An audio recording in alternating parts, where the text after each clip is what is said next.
कैसे हैं मेरे प्यारे रीडर्स। उम्मीद करती हूँ आप बिल्कुल खैरियत के साथ होंगे। तो जी मैं आ चुकी हूँ किस्त लेकर। गुजारिश हमेशा की तरह यही है कि प्लीज़ चैनल को सब्सक्राइब कर दीजिए, जिन्होंने अभी तक नहीं किया वीडियो को लाइक कर दिया करें, कमेंट कर दिया करें, कमेंट सेक्शन में अपनी राय का इजहार कर दिया करें। जो लोग इस नॉवल को पसंद कर रहे हैं और वीडियो को लाइक करते हैं, कमेंट सेक्शन में अपनी राय का इजहार करते हैं, उन सबका बहुत ज़्यादा शुक्रिया, उनके प्यार का बहुत ज़्यादा शुक्रिया। तो जी हम मज़ीद वक्त बिल्कुल भी ज़ाया नहीं करते, हम अपने एपिसोड की तरफ चलते हैं।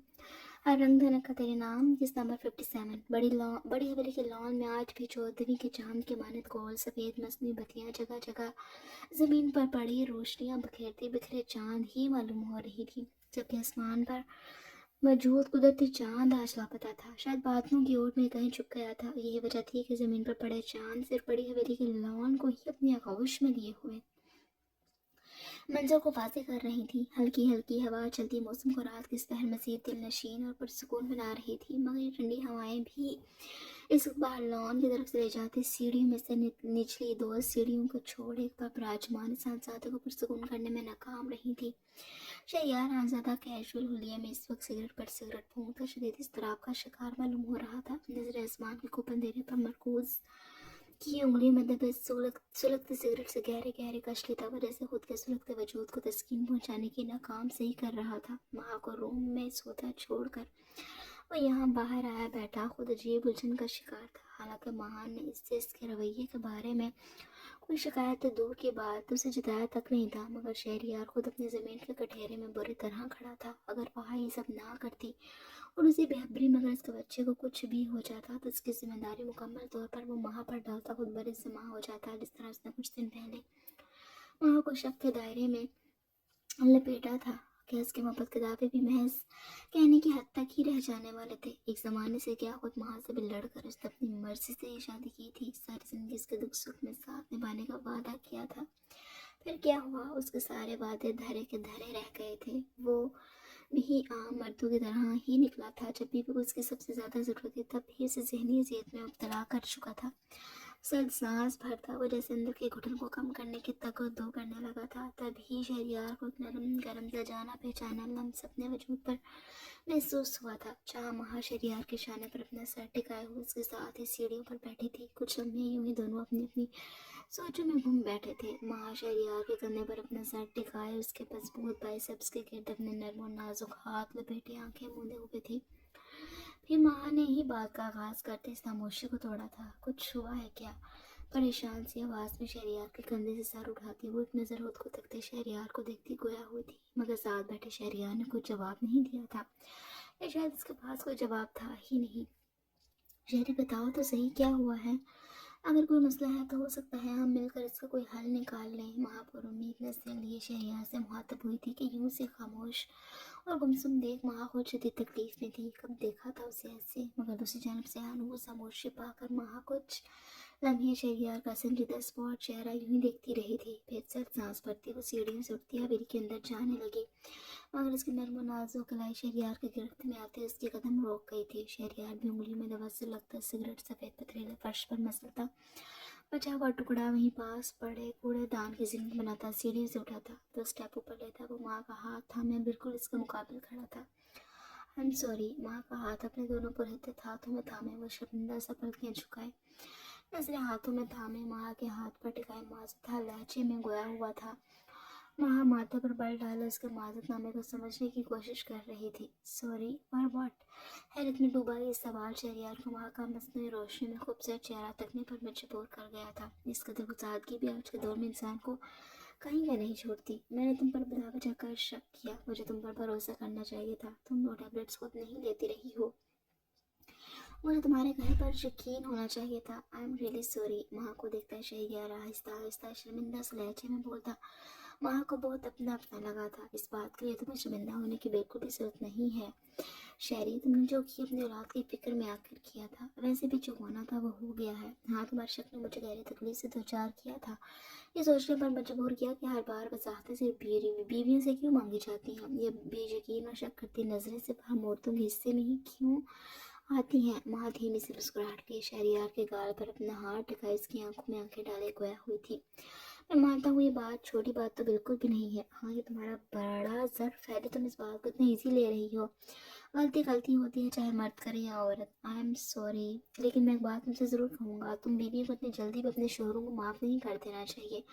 वहाँ का अपने गाल पर टिका टिका हाथ शरियार फिर से अपने हाथ में थामता, उसके पुष्प पर अपना लम्स छोड़ता खोया हुआ माँ से माफ़ी मांगने और उसके इतनी जल्दी माफ़ कर देने पर शरियार खुद को काफ़ी हल्का फुल्का महसूस करने लगा था, मगर साथ ही उसके आला ज़रफ़ी पर माँ के लिए इसके दिल में इज्जत और मोहब्बत मज़ीद बढ़ गई थी। बात तो तुम्हारी ठीक है, माफ़ी तुम लोगों को इतनी जल्दी नहीं मिलनी चाहिए, लेकिन खुदा ने औरतों को तुम मर्दों को निस्बत ज़रा नरम दिल बनाया है। अपने घर के सुकून के लिए हम अक्सर बड़ी बड़ी बातों को नज़रअंदाज कर देती हैं। वहाँ धीमी सी मुस्कुराहट लिए शहरियार खानज़ादा को मस्मराइज कर चुकी थी।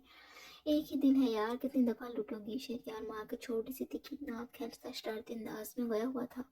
शहरी बाज आ जाओ, जवाबन माँ शहरियार के हाथ पर मुक्का मारती लाल पड़ती नाक को दबाने लगी थी। कोई चांस ही नहीं है अब तो बाज आने का, जाने कितने दिनों से मैं गिल्ट में था।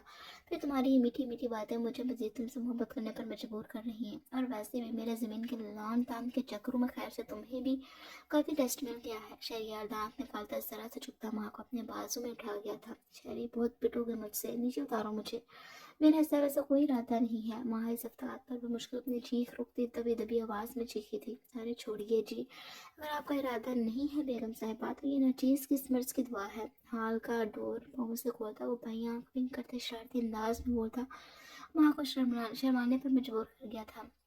हाल की डिम लाइट्स में एहतियात से माँ को बाजू में उठाए शहरियार हंसादा अपने रूम में बंद हुआ था। अपने पीछे रूम का डोर पाँव की मदद से बंद करता शहरियार माँ को लिए बेड की तरफ बढ़ा।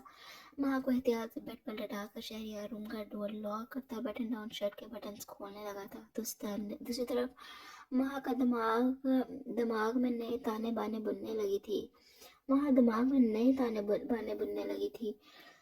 शहरी के घर में किसी को मेरी हालत का पता चल गया तो माँ को नया डर सताने लगा था, क्योंकि ज़्यादा देर तक वो वैसे भी सच को छुपा नहीं सकती थी। ऐसे में शहरियार के कहे के मुताबिक इस सबर को सिर्फ अपने दरमियान रखना बिलाशुबा बहुत मुश्किल होने वाला था। माँ की बात पर शहरियार के बटन खोलते हाथ थमे थे। वहाँ के बहमाद को अच्छे से समझ चुका था। तुम परेशान मत हो, मैंने अहल लाला से इस बारे में बात की है। उन्होंने ऑलरेडी अपने कुलीग को शब को ढूंढने की जिम्मेदारी सौंप दी है। बहुत जल्द असल मुलजिम हमारे सामने होगा। शरियार शर्ट को अपने वजूद से हटाता माँ की तरफ बढ़ा था।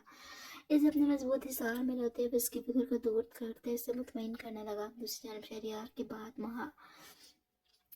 पर माँ इस बात में सर हिला कर रह गई। वो मैं सोच ही सकी थी कि काश वो वज़ीर बेगम का नाम लेती, इस किस्से को ही तमाम करती, मगर वो ये भी जानते थे कि सब इतना आसान नहीं होने वाला था। शहरियार खानज़ादा के लिए अपनी मोरे को कसूरवार समझना, वो भी बगैर किसी सबूत के नामुमकिनात में से ही था। फिर शहरियार की खुशबू अपने बेहद करीब महसूस करती वो चौंकी थी। इसके बाद शहरियार ने माँ को अपने अलावा कुछ और सोचने ही कहाँ दिया था। अब सुबह तक इस रूम में शहरियार खानज़ादा की गुस्ताखियाँ और माँ की धीमी मुस्कुराहटें ही राज करने वाली थी। शाह हवेली में भी रात के इस बार तकरीबन सभी सो चुके थे। ऐसे में आज शाह पर नींद भोले से भी मेहरबान होने को तैयार नहीं थी। सरार खानज़ादा तो गोया इसके दिल और दिमाग से चिपक कर रह गया था। कितनी दलीलें इसके दिमाग इसके तड़पते दिल को दे चुका था, मगर वहाँ तो जैसे कोई असर ही नहीं था। सोनी पर सुहागा बार बार जरार खानज़ादा की कॉल्स ने उसे बेचैन किए हुए था, जो कि शायद नहीं यकीनन इससे अपने गलत रवैये की माजत करने के लिए कॉल्स कर रहा था। इधर मोबाइल फ़ोन की स्क्रीन जरार खानज़ादा के नाम से जगमगाने लगी तो उधर दिल जरार खानज़ादा की आवाज़ सुनने के लिए हमकने लगता, जबकि दिमाग वो तो दिल को डबरदा कॉल्स ना सुनने के सौ बहाने गढ़ने लगा था। आज रात तो लगता था यूं ही पागल हो जाने के दर पर थी। मगर एक बात तो तय थी कि वो जरार खानज़ादा की कॉल और आवाज़ सुनने के बाद मज़ीद अपने बिखरे वजूद को नहीं संभाल सकती थी। इसलिए साइड टेबल पर पड़ा अपना मोबाइल फ़ोन उठाती वो नंबर ही याद कर चुकी थी। फिर ज़बरदस्ती अपने कोर्स की किताब खोले बैठकर उनका ज़्यादा टेक लगाए बैठ गई। अपनी पढ़ाई में दिलचस्पी की वजह से वो इतना तो जानती थी कि जल्द ही नींद उस पर मेहरबान हो जाएगी, और फिर हुआ भी यही। अभी दोस्तों बात को भी बमुश्किल पलटना नसीब हुआ था कि आज शाह की आँख लग चुकी थी। वो पहले भी अक्सर नींद आने की सूरत में कोर्स की किताब लेकर बैठ जाती और मिनटों में ही नींद उस पर मेहरबान भी हो जाती थी, जैसे आज हुआ था। अब किताब भी आज शाह की तरह आड़ी तिरछी बेड पर पड़ी हुई थी, जबकि साइड टेबल पर धरा लैंप भी आज शायद सारी रात ऑन ही रहने वाला था। ठीक दूसरी मंजिल पर बने आज शाह के कमरे के नीचे पहली मंजिल पर बने कमरे में तो ज़ाबियार शब्तर हालत में स्टडी रूम में मौजूद इसके लगातार चक्कर काटता नजर आया था। बिजनेस डिनर पर जाते हुए इसी formal blue 3 piece self planning के सूट में मलबूस वो बिलाशुबा खूबसूरती का शाहकार मालूम हो रहा था, मगर इस रूम तक पहुंचते पहुंचते उसकी ये हालत होने वाली थी इसने कभी सोचा तक नहीं था। ब्लू सूट सामने चेयर पर बिखरा पड़ा था, वाइट शर्ट कोने तक फोल्ड की, सुर्ख सफेद मर्दाना हाथों की उंगलियों में दबा सुलगता सिगरेट थामे वो लगातार रूम में चक्कर लगाता शदीद इज़्तिराब का शिकार था। गले में पहनी रेड टाई की नोट भी बिल्कुल ढीली लगातार ज़ाबियार शाह के मार्च करने पर हुचकोले खा रही थी। दबतन ज़ाबियार शाह को रूम में शदीद घुटन का एहसास हुआ तो लॉन की पिछली तरफ खुलती खिड़कियां खोलते गहरे गहरे सांस पड़ने लगा। दोनों बाजू खिड़की के फ्रेम पर टिका अपना सर झुकाए आंखें मूंदे गहरी सोच में गुम था। उंगलियों में दबा सिगरेट अब इन मजबूत हाथों में सख्त पोरों को जलाने लगा था, मगर दूसरी जाने परवाह किसी थी। ये जलन तो ज़ाबियार के जलते दिल के सामने कुछ भी नहीं था। आगाही का कैसा दौर चल पड़ा था कि जिसने ज़ाबियार शाह को हर चीज़ से बेगाना कर दिया था। ज़ाबियार शाह जो खुद को अक्ल समझता था, कैसे इस खेल से बेखबर रह सकता था, कैसे उसने खुद के साथ हुए इस मामले की छानबीन न करवाई, कैसे जिस दुख और दर्द से खुद दूसरा था किसी और को भी वही को सहने पर मजबूर कर दिया था। ये आगाही का दौर तो ज़ाबियार शाह के जान लेने के दर पर था। बाएं हाथ की उंगलियों में दबा चलता सिगरेट वो अपनी बंद मुट्ठी में बेच गया, मगर जलते बच्चों को सुलगती सोचू के सामने हाथ के थैली में दबा ये जलता कोयला कुछ भी नहीं था। नहीं जानता था कि आज जो कुछ वो खुद अपने कानों से सुन चुका था कि उसके मिठा के रिश्ते के लिए किस हद तक सही या फिर गलत होने वाला था। मगर एक बात तो वाज़ेह थी कि अगर ज़ाबियार शाह के निकाह में इसकी मर्जी और रज़ा शामिल नहीं थी तो मेरा शाह भी कोई ऐसा ज़ाबियार शाह से निकाह के लिए मरे नहीं जा रही थी। आग ही का ये दौर बिलाशुबा तकलीफदा था, मगर हकीकत से कोई आखिर कब तक मुंह फेर सकता था। ज़ाबियार शाह की आंखों के सामने भी कुछ देर पहले वाला मंजर लहराया तो दिल में दर्द की उठती लहरें भी पूरे वजूद में सरायत कर गई। दरअसल अभी यार थोड़ी देर पहले ही जब वो बिजनेस डिनर से वापस आया तो अपने रूम की तरफ बढ़ते इसके कदम अपने नाम पर साकित हुए थे। अरे साइमा, तुम तो कहती थी कि ज़ाबियार शाह से एक दफ़ा मिरा का निकाह हो जाए तो हम पैसों में खेलेंगे, मगर मुझे तो ऐसा होने के कोई आसार नज़र नहीं आ रहे।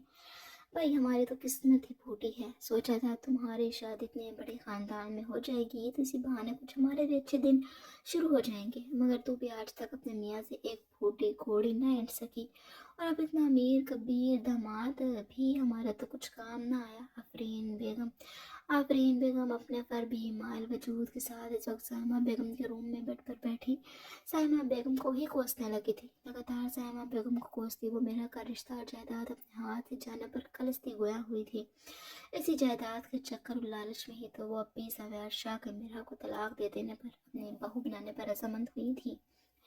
अरे अब्बा, मैं तो खुद तंग आ चुकी हूँ इस मिरहा से। कितना इसे समझाया कि ज़ाबियार शाह को अपने काबू में कर अपनी खूबसूरती का कुछ तो फायदा उठा, मगर अपने बाप की तरह छाई छाई का नारा ही बुलंद करती रही। फिर भला इस बच्चे के झंझट में उसे पढ़ने की क्या ज़रूरत थी, मगर ना, उसने मेरी एक नहीं सुनी। उल्टा मुझे ही इल्ज़ाम देने लगे कि मेरी इसी लालच की वजह से उसकी ज़िंदगी मज़ीद अजाब हो जाएगी।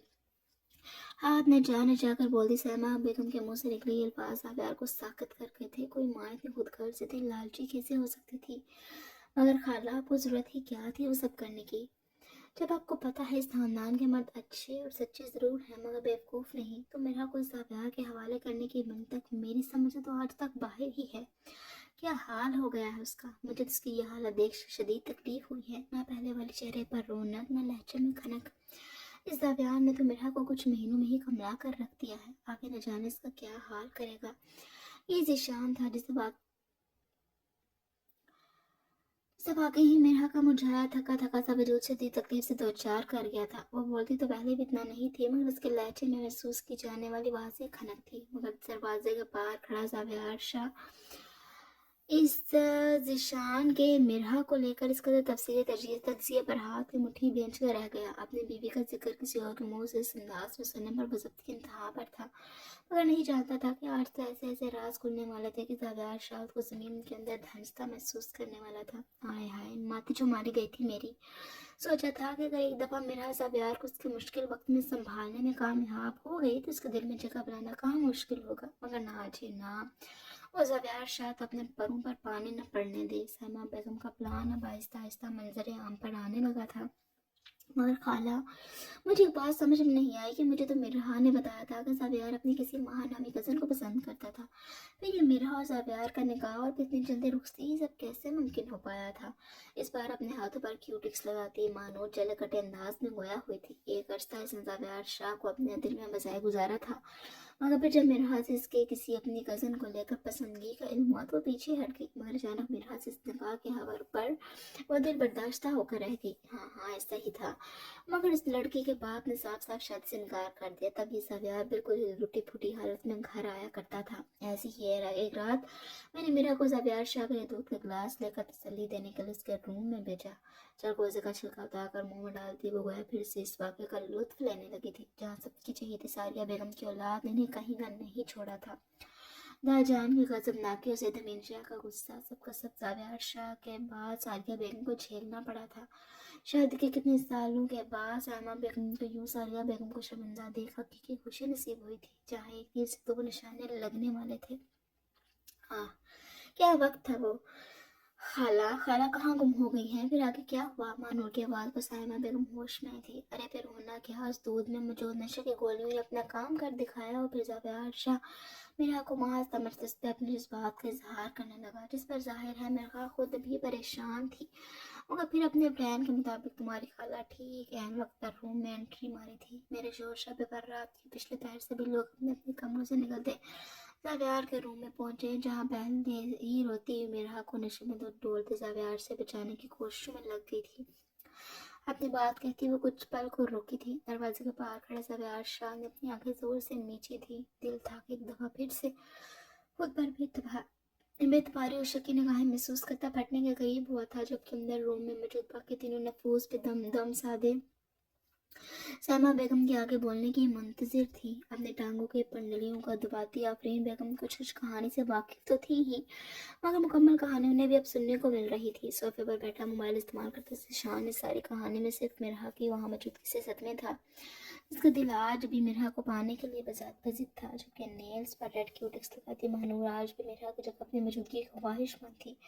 इस सारे किस्से में खिसारे सिर्फ और सिर्फ मिरहा के नसीब में आए थे। अपनी इज्जत नफ्स पर सिर्फ उसने कॉम्प्रोमाइज़ किया था। ज़ाहिर वजूदगी पर क्या रुख था, गहरे जख्म सिर्फ मिरहा शाह के हिस्से में आए थे। सैमा बोल भी दिया आगे क्यों हमारी नाजुक जान लेने के दर पर है। आफरीन बेगम तो गोया तो ज़्यादा ही उतावली हो रही थी। बस आगे क्या, सब घर वाले इन दोनों को इस हालत में देख वही समझी जो मैंने समझाना चाहती थी। ज़ाबियार शाह का डोलता वजूद मिरहा का रात किस पहर इस बिगड़ी हालत में ज़ाबियार के रूम में मौजूदगी शाह बेली वालों को वही कहानी चीख चीख कर सुना रही थी जो मैं सुनाना चाहती थी। तंजिया मुस्कुराहट के साथ बेहिसी की इंतहा पर पहुंचती वो कोई सूरत का खूब मज़ा ले रही थी। माँ होकर अपनी ही बेटी की इज्जत और किरदार पर बात करने वाली शायद पहली माँ थी। बाकी तीनों नफ्स मुंह खोले सैमा बेगम को देखने लगे थे, जबकि ज़ाबियार शाह को अपने गिर्द ऑक्सीजन की कमी महसूस होने लगी थी। फिर बगैर ज़ाबियार शाह के सफाई और मिन्नतों की परवाह किए सुबह होने से पहले ही दाजान और सईद अमीन शाह के फैसले पर होती भी लगती मिर्हा और ज़ाबियार शाह का निकाह कर दिया गया था। सईद अहमद शाह तो महज अपनी इज्जत के वास्ते मिर्हा को मनाने में कामयाब हुए थे।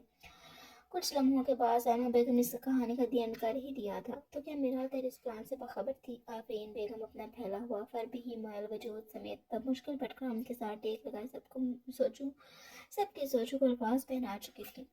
वो बेचारी तो बेहबरी में ही मारी गई, उसका दुख बहरहाल मुझे भी है। माँ हूँ उसकी, अब इतनी भी बेहिस नहीं हूँ। सैमा बेगम आफरीन की बेगम की बात पर नफे में सर हिलाती हरी बात पर कतरे दुखी होती गोया हुई थी। इसके बाद रूम में तो खामोशी छा गई।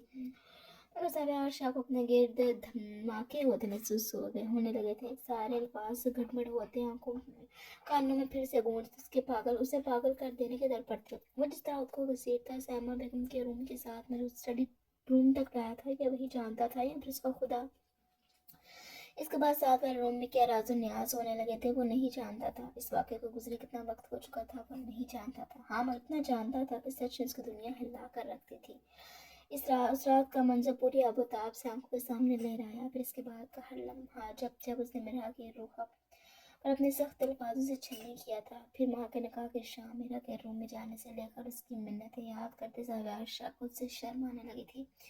اور اس نے میرا کے تمام مرضیاں مسترد کر دی. پھر اپنی عزت اپنی ہی بیوی کے وجود پر وہ اپنا غصہ نکالتا, اس کے وجود پر اپنی مردانگی کی چھاپ چھوڑتا. نسل گھر سے بلکہ ملک سے ہی باہر روانہ ہوا تھا, مگر پیار کے شہر پار پیرس جا کر دیکھا اس کے ذات کو سکون نصیب ہوا تھا, بلکہ مزید اس کا وجود مرحا کے لیے تڑپنے لگا تھا. پھر واپس آ کر رخصتی کا شور مچا تھا. وہ بالآخر مرحا کو رخصت کروانے میں کامیاب ہو گیا تھا. پھر اکثر وہ مرحا کی معصومیت میں کھو جاتا, مگر خود کو یہ تسلی کہہ کر تسلی دیتا کہ مرحا شاہ محض اس کی ضرورت ہے, اس سے بڑھ کر کچھ نہیں. پھر اپنے بچے کی خبر سن کر وہ پاگل ہونے کے در پر تھا.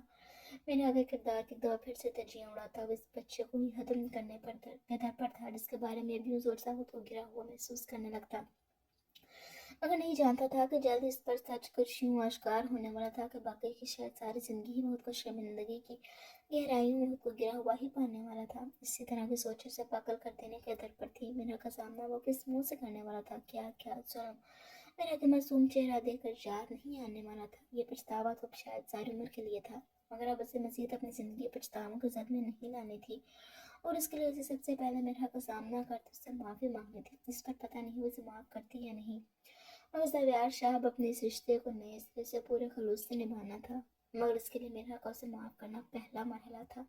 باقی سب تو بہت بعد میں آتا. اس نئے عزم کے ساتھ سرویار شاہ سر سانس ہوا کے سپرد کرتے ڈھیلے انداز میں اسٹڈی روم سے نکلتا اپنے روم کی طرف بڑھا تھا. کرتے کرتے بالآخر وہ دن بھی آ چکا تھا جب آخر زرش کی مہندی اور زرار اور ہیرا کا نکاح ہونا طے پایا تھا. ہر طرف افراتفری کا ماحول تھا اور ہر کوئی اپنی اپنی تیاریوں میں مگن تھا. ایک طرف زرار خانزادہ تھا جو کہ عائد شاہ کو منانے کے لیے پاگل ہو رہا تھا. پچھلے 2 دن سے وہ اسے کال کر کر کے پاگل ہونے کے در پر تھا, مگر عائد شاہ نے دوبارہ اسے اگنور کرنے اپنی آواز تک سے محروم رکھنے کی قسم کھائی ہوئی تھی. آج شام کے بعد وہ کسی اور کا ہو جانے والا تھا, مگر وہ دل سے چاہتا تھا ایک دفعہ بس عائد سے اپنے رویے کی معافی مانگ لیتا کہ اس کے دل کو کچھ سکون تو ہو. مگر شاید یہ اتنا سا سکون بھی اس کے نصیب میں نہیں تھا, جو کل رات سے عائد کا نمبر بھی آ ہی جانے لگا تھا. دوسری جانب بہا نے بلاچا سے بار بار کانٹیکٹ کرنے کی کوشش کی, مگر بے سود. دوسری جانب ہیرا کی کال بھی بلاچا اٹھانے کی زحمت نہیں کی تھی. ہاں بس اسے ایک ٹیکسٹ میسج بھیج دیا کہ اگر تو اس سے شادی کرنا چاہتی ہے تو حویلی کے پیچھے 2 گلیاں چھوڑ تیسری میں شام کے 5 بجے پہنچ جائے. اس کا وہیں انتظار کرے گا. یہ وجہ تھی کہ اس وقت اپنے روم میں گھڑے میں لگے پینڈولم کی طرح چکر کاٹتی ادھیڑ بند کا شکار ابل نشان بنی ہوئی تھی. ایک طرف اس کے جان سے پیارے گھر والے تو وہیں دوسری طرف سے یہ بلاچا تھا, جسے لے کر اس نے اتنے کم وقت میں جانے کیا کہ خواب نہیں سجا لیے تھے. وقت کم تھا اور اسے جلد ہی کوئی فیصلہ کرنا تھا. آر یا پھر پار جو بھی کرنا تھا اسے بہت جلد کرنا تھا.